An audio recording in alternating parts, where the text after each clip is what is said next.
유대인들뿐만 아니라 고대 사회를 살았던 옛날 사람들도 그런 믿음을 가지고 있었습니다.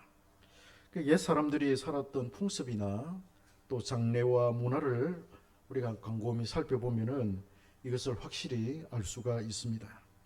한 나라의 임금이 죽으면 화려한 그런 왕복을 몸에 입히죠. 그리고 머리에는 금관을 씌우고 발에는 금 신발을 신깁니다. 그리고 고고학자들이 그 무덤을 통해서 이렇게 파는 거 보면, 그 출토되는 걸 보면 금 신발이라든지 금관이라든지 이런 것들이 많이 이렇게 나오지 않습니까?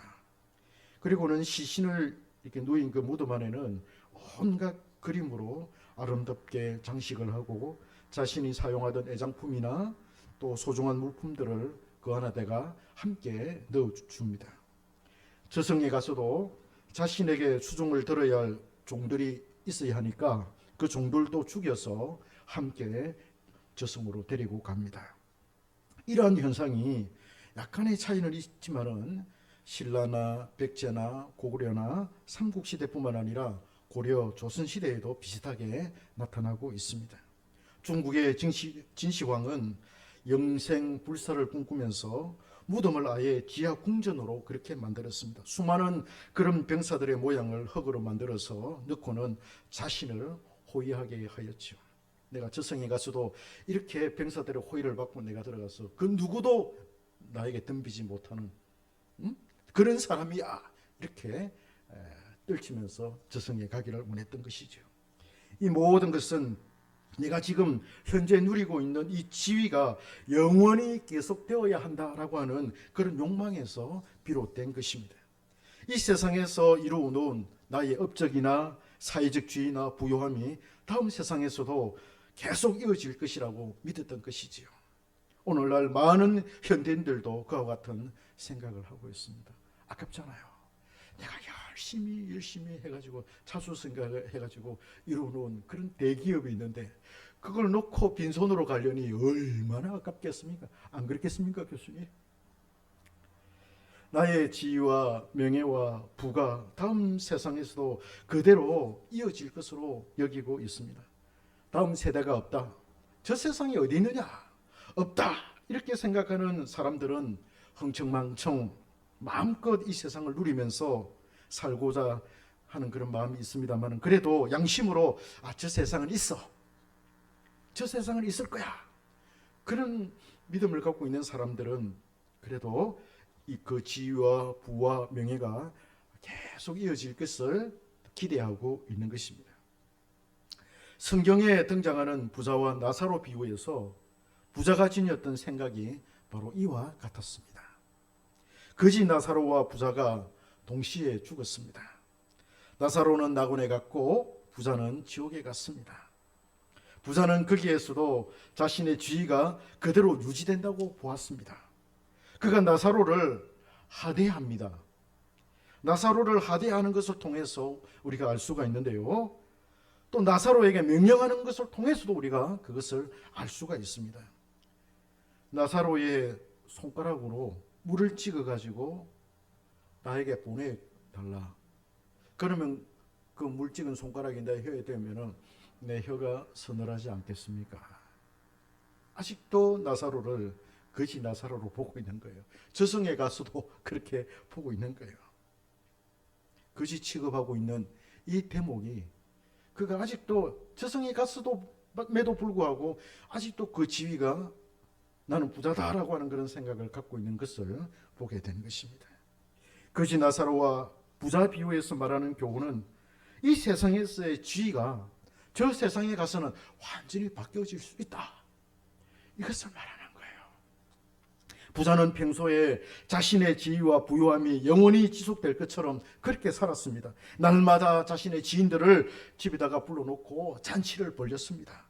고급진 옷을 입고 화려한 모습을 지닌 채 최상의 음식, 아주 고급 음식을 먹으면서 여흥에 취해 있었습니다.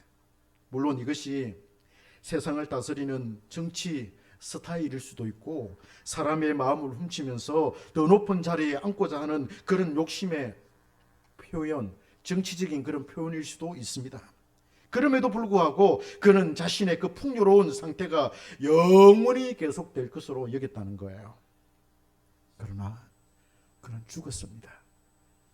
거지 나사로와 완전히 입장이 바뀌게 되었습니다.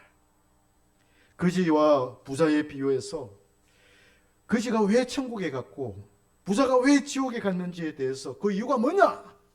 이렇게 물을 수 있습니다. 그렇게 묻는다면 저는 자신에게 부여된 십자가 때문이라 그렇게 대답하고 싶습니다. 우리가 잘 알듯이 나사로라는 그런 이름의 뜻은 하나님의 도움입니다. 그는 하나님의 도움 없이는 살 수가 없는 그런 사람이었습니다. 아마도 자신의 세상적인 능력이 부족해서 거지로 살았을 수도 있을 것이고, 아니면 질병에 걸려서 사회로부터 격리를 당하고 사회로부터 버림을 받아서 거지가 되었을 수도 있었을 것입니다. 아니면 능력도 부족한 데다가 병까지 얻어가지고 가중된 그 악화로 인해서 거리 되었을 수도 있었을 거예요.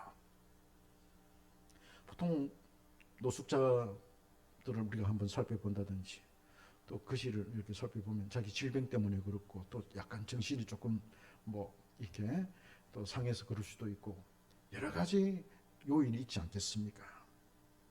나사로도 아마 그런 요인 중에 하나를 저는 가지고 있었을 거라 생각합니다. 그래서 거지가 되었을 거라고 생각합니다. 그럼에도 불구하고 성경은 나사로의 삶 자체를 긍정적으로 평가하고 있습니다. 따라서 우리는 세상적으로 악하게 보이는 그의 그 상황 자체가 나사로 자신에게 부여된 십자가였고, 그가 그 자신에게 태인 그 십자가를 잘 지고 간 삶이었다라고 그렇게 우리는 판단을 합니다. 하나님께서 그리 살도록 인도하지는 않았겠지만은 자신의 부족함으로 인해서 어쩔 수 없이 그는 고난의 인생을 살았습니다. 그는 험악한 환경 속에서 그는 하나님의 은혜로 그 십자가의 삶을 잘 살아내었습니다. 나는 비록 거지로 살지만 나는 그래도 내 안에는 하나님이 계셔. 나는 하나님의 도움으로 나는 하루하루를 나는 살아가는 사람이야. 그런 마음을 가지고 있었습니다. 그가 십자가의 삶을 잘 살아냈다는 것은 어렵고 힘든 상황이었지만은 주님을 배반하지 않았다는 거예요. 우리는 보통 어렵고 힘들면 하늘을 원망합니다. 하늘을 향해서 불평, 불만이 가득 쌓이지요. 그리고는 자신이 가졌던 그 믿음을 내팽개쳐 버립니다. 아이고, 열심히 예수를 믿고 교회 가서 막 열심히 헌신도 하고 헌금도 열심히 하고 했더니 왜 나는 이 모양 이 꼴이야? 하나님 도대체 나를 버리신 거야? 그렇게 하면서 남들은 옆에 있는 사람들은 잘 되고 근사도 되고 집사도 되고 장로도 되고 이러는데 나는 왜 이래? 나는 하나님마다 잘 안 되고 왜 그래? 이렇게 생각하면서 그 모든 책임을 하늘에다가 돌리는 그런 우리 자신을 발견하게 됩니다. 그리고 하나님께서 주시는 그 말씀을 부정합니다. 그 말씀은 그냥 나에게는 나하고는 상관이 없어. 나하고는 그런 상관이 없어. 저 사람에게나 필요한 말씀인지 모르겠지만 나하고는 상관이 없어. 그러면서 하나님의 말씀을 던져버립니다. 말씀이 있지만 그것이 자신에게는 아무런 소용이 없고 자신의 고통만 더 가중시킨다고 생각합니다. 그래서 그는 말씀을 따르지 않고 다른 길, 다른 방법을 강구합니다. 그러나 나사로는 거지처럼 살망정 나는 주님을 떠날 수 없다. 그런 믿음을 갖고 살았습니다. 자신에게 주어진 십자가의 길, 고난의 길을 묵묵히 걸었습니다. 나사로가 자신에게 태인 그 십자가를 질 때 무슨 생각을 했겠습니까? 무슨 생각하면서 그 하루하루의 삶을 버텨냈겠습니까? 그 힘든 여정을 이기게 해준 원동력이 무엇이라고 생각됩니까? 나사로에게 주어진 그에게 태인 그 십자가가 무엇이라고 생각되어집니까? 거지 삶이지 않습니까? 거지 같은 삶이에요. 능력이 없어서 거지가 되었던, 질병에 걸려서 거지가 되었던, 어쩔 수 없이 부여받은 그 팍팍하고 질퍽하고 비참한 십자가의 삶이었습니다. 저는 나사로가 하나님의 말씀을 늘 기억했다고 봅니다. 병이 걸려서 몸에 욕창이 생겨서 개들이 와서 그 욕창을 핥으면서 부자의 상에서 떨어진 그 빵 부스러기로 끼니를 때웠지만은 그가 결코 놓치지 않았던 것은 하나님의 말씀이었습니다. 하나님께서 나를 도와주신다. 나는 하나님의 백성이야. 나는 하나님의 백성이야. 그거 생각하면 마음이 편해요. 나의 의지와는 상관없이 하나님이 주시는 마음의 평강이 있어요. 그냥 마음이 편안해. 좋아. 저는 막 내가 해보려고 노력하고 애쓰고 막 그래서 막 화도 나고 분노도 막 나고 그랬지만은 그냥 가만히 있는 하나님이 그냥 찾아오셔서 나를 방문하시고 은혜를 주시니까 마음이 편해. 다른 사람이 나를 생각할 때 아이고 저래가지고 거지처럼 사는데 어떻게 저렇게 살 수 있을까, 그렇게 다른 사람들의 시각에서 볼 때는 그게 비참한 것처럼 보이지만은 정작 나사로 자신은 마음이 편안한 거야. 기쁜 거야. 하나님이 그 속에 계시니까, 말씀이 그 속에 계시니까 마음이 평안한 거예요. 내가 지금은 이렇게 살아도 장차 주님의 나라에 들어가면 나의 신분은 완전히 바뀌어질 거야. 그렇게 생각한 거예요. 그에게 곧 주님의 나라, 곧 천국에 들어간다는 소망이 있었습니다. 그는 그때가 멀지 않았다는 것을 알고 있었지요.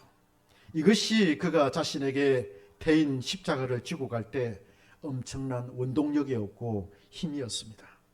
우리는 이러한 해석이 어떤 근거를 가지고 있습니까? 라고 그렇게 질문할 수 있습니다. 목사님 그렇게 해석하는데 무슨 근거가 있습니까? 그렇게 되물을 수 있습니다. 오늘 우리가 읽은 이 본문 말씀이 그것의 근거가 된다고 확신합니다. 예수님은 하나님의 아들이었지만 십자가를 지기 위해서 이 땅에 내려오셨습니다. 그는 늘 당신의 고난을 받고 죽임을 당하여 3일 만에 다시 살아날 것을 제자들에게 말씀하셨습니다. 예수님이 이렇게 말씀하시자 베드로가 예수님을 붙들고 예수님을 야단을 칩니다. 제자가 스승님을 붙들고 야단을 칩니다. 성경에는 항변했다라고 그렇게 말합니다. 항변했다. 아니 예수님, 다시는 그런 말 하지 마세요. 그런 말 듣고 누가 당신을 따르겠느냐고. 아니 예수님을 당신이 말이지 예루살렘 올라가고 십자가를 지고 3일 만에 살아나고 고통을 당하고 고난을 당하고 죄인이 지는 그런 십자가의 형태를 져가지고 형장 이슬로 사라진다면 누가 당신을 따르겠느냐고, 누가 예수를 믿겠느냐고. 다시는 그런 말 하지 말라고. 오히려 베드로가 예수님을 야단을 치고 있습니다. 베드로는 예수님이 하나님의 아들로서 이 땅에 오셨기 때문에 이제 하나님이 이 세상을 직접 통치하시고 다스린다는 그런 생각을 가지고 있었습니다. 이제 우리의 인생은 장밋빛이야. 이제 우리가 하늘과 땅의 권세를 부여잡고 호령하면서 살 수 있을 거야. 그런 기대를 가지고 있었던 거예요. 그래서 예수님을 따라다니면 이 세상의 모든 어떤 권세를 부여받을 수 있다라고 그렇게 본 것이지요. 베드로뿐만 아니라 대부분의 제자들도 그렇게 생각을 하고 있었습니다. 그러니 그들 사이에 누가 더 큰가? 내가 더 크다. 네가 더 크다. 내가 예수님 왼쪽에 앉을 거고 내가 예수님 오른쪽에 앉을 거야. 그런 다툼이 일어났지요. 앞으로 큰 영광 가운데 이 세상을 호령하실 분이 고난을 받아서 십자가에서 처형을 당한다고 하니까 베드로가 화가 난 거예요. 그래서 베드로가 예수님께 항변을 하면서 예수님을 꾸짖었습니다. 그런 일이 결코 일어나서는 안 될 것이라고 주장을 하였습니다. 예수님은 베드로를 향해서 사탄아 물러가라. 너는 나를 넘어지게 하는 자로다. 내가 하나님의 일을 생각하지 아니하고 도리어 사람의 일을 생각하는도다 라고 그렇게 책망을 하셨습니다. 그러면서 예수님은 제자들에게 이어서 말씀을 하십니다. 24절에서 말합니다. 누구든지 나를 따라오려거든 자기를 부인하고 자기 십자가를 지고 나를 따를 것이니라. 사람이 제 목숨을 구원하고자 하면 잃을 것이고 주님을 위해서 제 목숨을 잃으면 찾는다라고 그렇게 말씀을 합니다. 또한 사람이 온 천하를 얻고도 제 목숨을 잃어버리면 무슨 의미가 있느냐, 무슨 유익이 있느냐.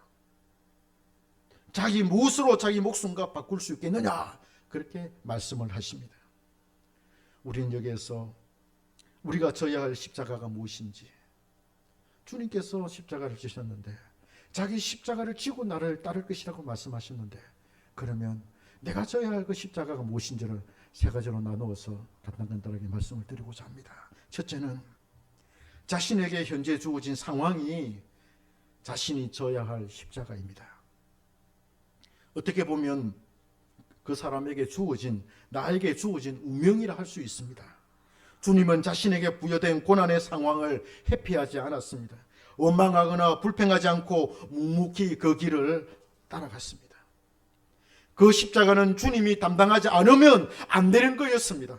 다른 사람이 질 수 없는 것이었고 주님만이 질 수 있는 것이었습니다. 주님은 우리에게도 자신에게 부여된 십자가를 질 것을 요구합니다. 십자가는 고난입니다. 사람이 어찌할 수 없는 고난의 상황입니다. 내가 어찌할 수 있는 것은 고난이 아닙니다. 내가 어떻게 하기 위해서 방법을 강구해서 그것을 해가지고 이루어진다면 그건 고난이 아닙니다. 이래 성취죠. 고난은 나에게 있어서 아무런 방법이 없고 내가 어떻게 할 수 없는 아주 답답하고 아주 비참한 그런 상황이 바로 고난인 것입니다. 남들이 전혀 알 수 없고 남들이 알려고도 하지 않는 자신만이 알고 자신만이 져야 할 고난이 자신에게 대인 십자가입니다. 내 고난, 내 십자가 다른 사람이 이해할 수 없습니다. 다른 사람이 알려고도 하지 않습니다. 그렇잖아요. 나만 아는 거예요. 나만 알고 지고 가는 그 십자가의 길이 내 몫에 대인 십자가라는 거예요.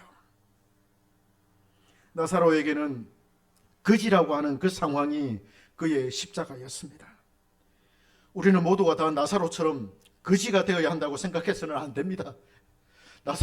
나사로 제 십자가가 거지였고, 그래서 우리는 모두 다 나사로처럼 거지처럼 되어서 십자가를 지고 갑시다, 그렇게 말하면 안 돼요. 제 몫에 대인 십자가가 있습니다.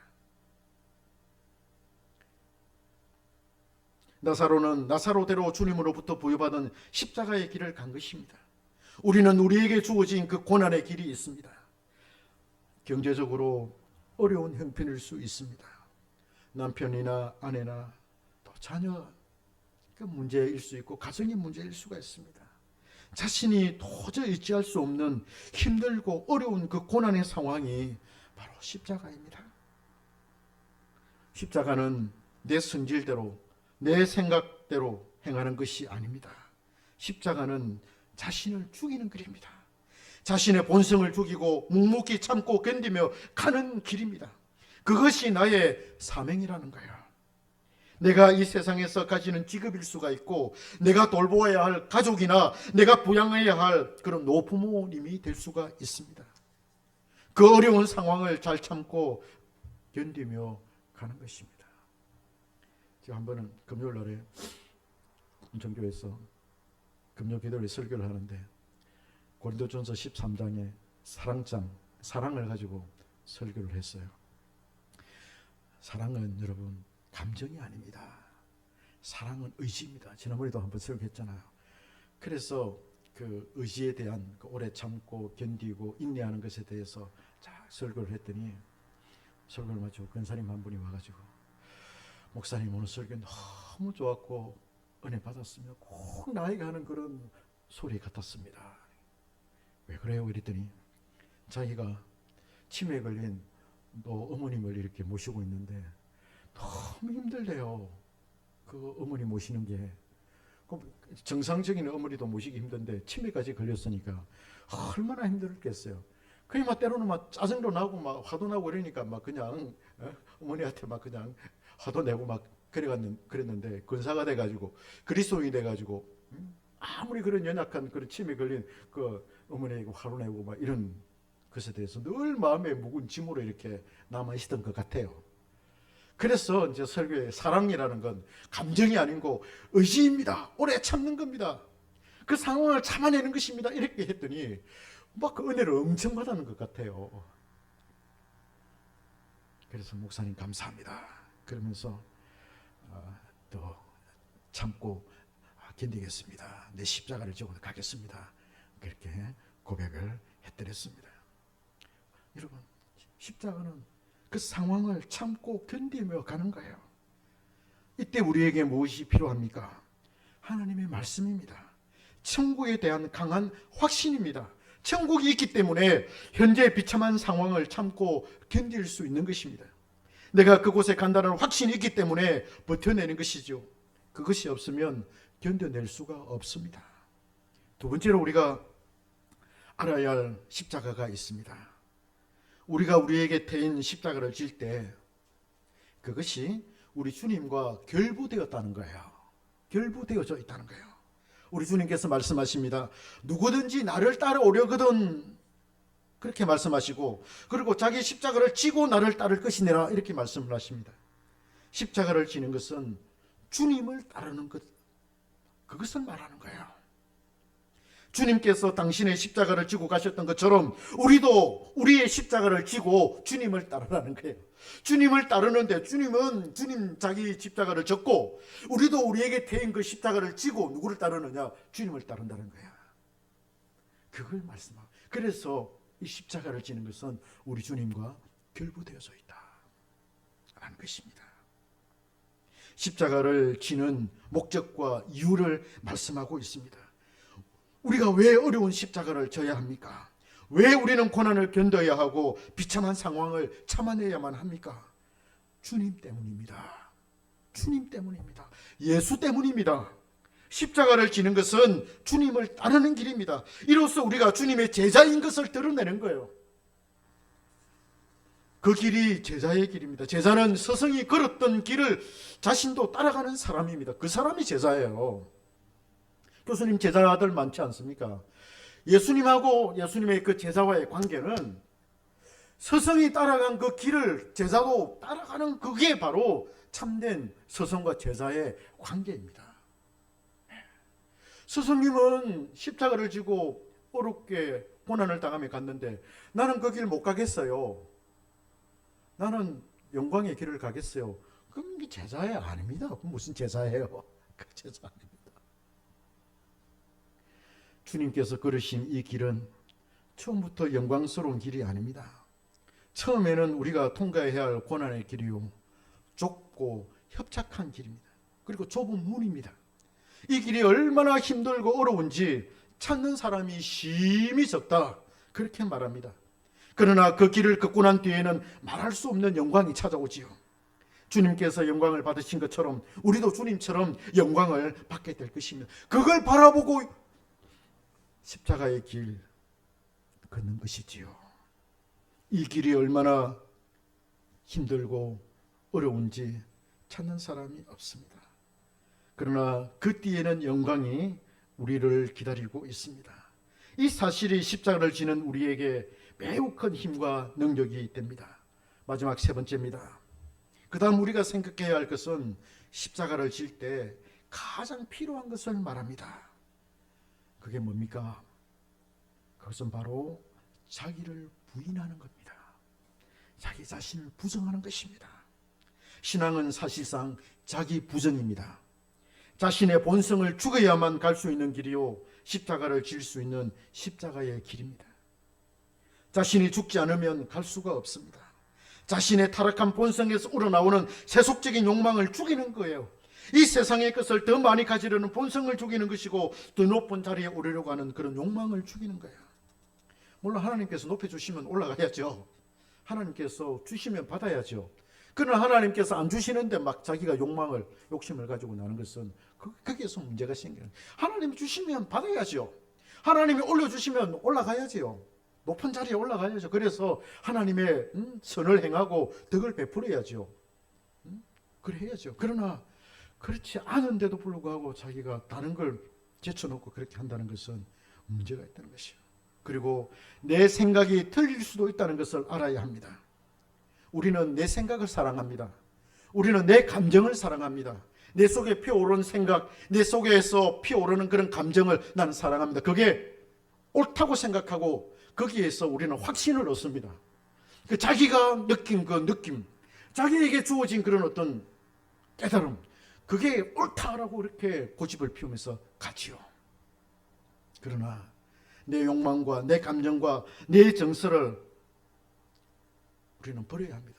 그 허무하는 내 생각, 내 판단, 내 정서, 내 감정, 사랑하다 못해 우리는 허무하지 않아요.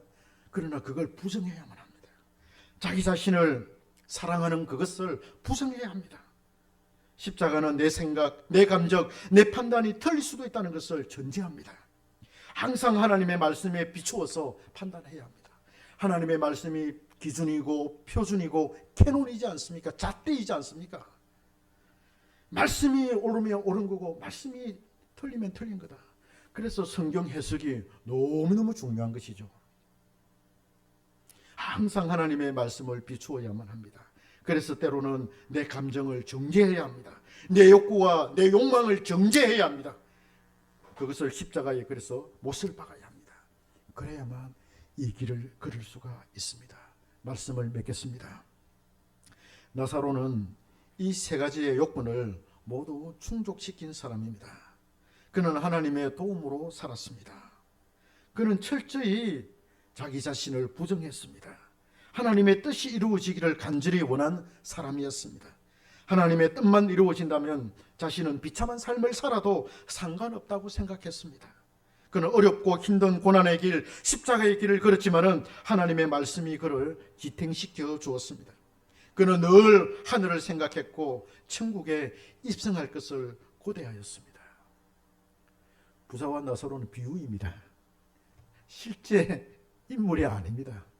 예수님께서 부자와 나사로의 그 가상의 인물을 이렇게 등장시켰어서 비유로 우리에게 말씀하셨습니다.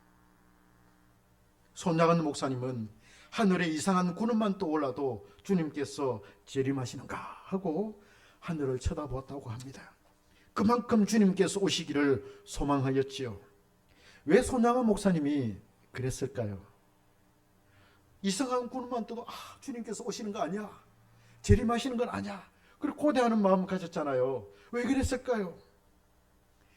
제가 생각할 때는 자신이 지고 가야 할 그 십자가의 길이 너무나 어렵고 힘들지 않았을까? 그래서 세상에 대한 미련이 전혀 없는 거예요. 신앙이 깊어지면 깊어질수록 세상에 대한 미련이 사라져요. 그렇죠, 교수님? 이 세상에 더 이상 살면 뭐해? 그렇다고 해서 자기 책임을 부정하는 그런 게 아니라, 왜냐하면 자기는 살아야 할 곳이 또 있으니까, 천국에서 영원히 살아야 할 곳이 있으니까 그걸 사모하고 고대하는 거예요. 손양은 목사님 그랬지 않나 싶습니다. 공산당에 의해서 두 아들 죽었죠. 두 아들 잃어버렸죠. 물론 이제 그 죽인 사람을 자기 양자로 받아들여서 사랑의 원자탄이라고 하는 그런 별명도 얻었습니다만, 그는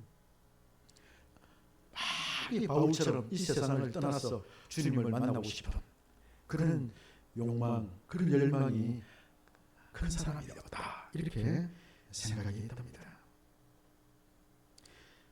비록 나사로는 비유에 등장하는 실제 인물은 아닙니다만, 우리는 나사로의 삶을 깊이 묵상할 때 주님의 말씀을 근거로 그의 인생을 해석할 수가 있습니다. 결국 그는 천국에 들어갔습니다. 주님의 품에 안겨서 안식을 누리고 있습니다. 지금 나의 삶이 힘들다고 어렵다고 비참하다고 생각되십니까? 그것이 나에게 주어진 십자가라고 믿으시기 바랍니다. 내 몫의 대인 십자가로 받아들이고 묵묵히 주님을 따라 걸어가시기 바랍니다. 반드시 영광스러운 날이 올 것입니다. 반드시 영광스러운 일들이 여러분들의 삶에 생겨날 것입니다. 할렐루야! 꼭 믿으시기 바랍니다. 그래서 자기를 부정하십시오. 자기 생각, 자기 판단, 자기 확신, 자기 욕망, 자기 학벌, 사회적인 자기 지위, 자기 정서를 부정하십시오. 사도 바울은 그 좋은 학벌을 배설물로 여겼다, 똥으로 여겼다, 그렇게 말하지 않습니까? 그래야만 아버지의 사랑이 여러분의 영혼과 삶에 깃들 것입니다. 그 영광을 바라보고 현재 나에게 태워진 십자가의 그 고난을 잘 이겨내시기를 축복합니다.